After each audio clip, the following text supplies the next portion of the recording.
বন্যা শুরু হওয়ার প্রথম দিন থেকে সাধারণ মানুষের মধ্যে যে সমস্যাটা তৈরি হয়েছিল তা হলো খাদ্য, পানীয় এবং বিদ্যুৎ।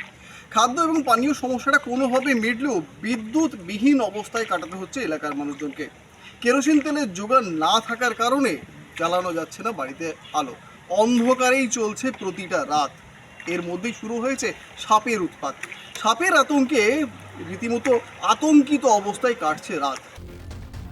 পরপর নিম্নচাপ এবং একটানা বৃষ্টিপাতের জেরে পুজোর আগে বন্যা পরিস্থিতি দক্ষিণবঙ্গের বিভিন্ন জেলাতে। বন্যার ভয়াবহ ছবি দেখা গিয়েছে আরামবাগ পশ্চিম মেদিনীপুর জেলায়। জলের তলায় চলে গিয়েছে ঘাটাল থানাসহ একাধিক গ্রাম। কোনো ক্রমে দিন কাটাচ্ছেন বানভাসী মানুষজন। বানভাসী এলাকাগুলিতে নেই পর্যাপ্ত পানীয় জল, নেই পর্যাপ্ত খাবার, এলাকায় নেই বিদ্যুৎ। ফলে যেমন নেই আলোর ব্যবস্থা, তেমনই যোগাযোগের জন্য একমাত্র অবলম্বন মোবাইল ফোনটিও চার্জের অভাবে অকেজো। তবে এইসব চিন্তা ছাপিয়ে আরও একটি বিষয়ে আতঙ্কিত এলাকার মানুষজন।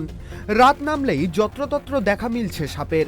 বন্যার আতঙ্কের মধ্যেই বাড়ছে সাপের উপদ্রব। বন্যার কারণে শুকনো জায়গায় আশ্রয় নেওয়া বানভাসী মানুষজনের দিন রাত কাটছে সাপের আতঙ্কে।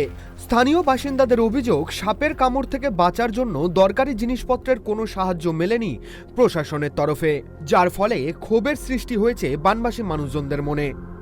না কারেন্ট নেই, তাহলে ও তো তেলও নেই, কেরোসিনও তেল পাওয়া যায়নি, কারেন্টও নেই, আবার সাপের ভয়, অন্ধকারে থাকছে। মোবাইলেও চার্জ নেই। মানে এইরকম পরিস্থিতি,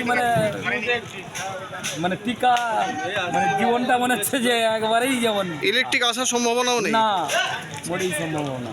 এখনো কতদিন লাগবে ইলেকট্রিক আসতে? এখনো সোমবার। তাহলে অন্ধকারই কাটছে। হ্যাঁ, অন্ধকারে যাচ্ছে। এদিকে প্রশাসনের তথ্য অনুযায়ী প্রায় 2.5 লক্ষ মানুষ এই বন্যায় ক্ষতিগ্রস্ত। সাপের কামড়ে অসুস্থ হয়েছেন 16 জন, যাদের মধ্যে 5 জনের অবস্থা বেশ গুরুতর।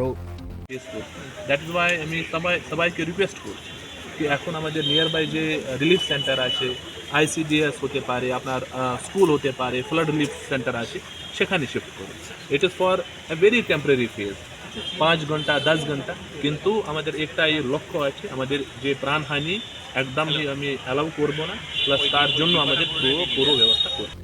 যদিও প্রশাসনের তরফে জানানো হয়েছে হাসপাতালগুলিতে পর্যাপ্ত পরিমাণে মজুদ আছে অ্যান্টিভেনাম সিরাম, তাই সাপের কামড় খাওয়ার পর ওঝার দ্বারস্থ না হয়ে হাসপাতালে ভর্তি হওয়ার পরামর্শ দেওয়া হয়েছে প্রশাসনের তরফে।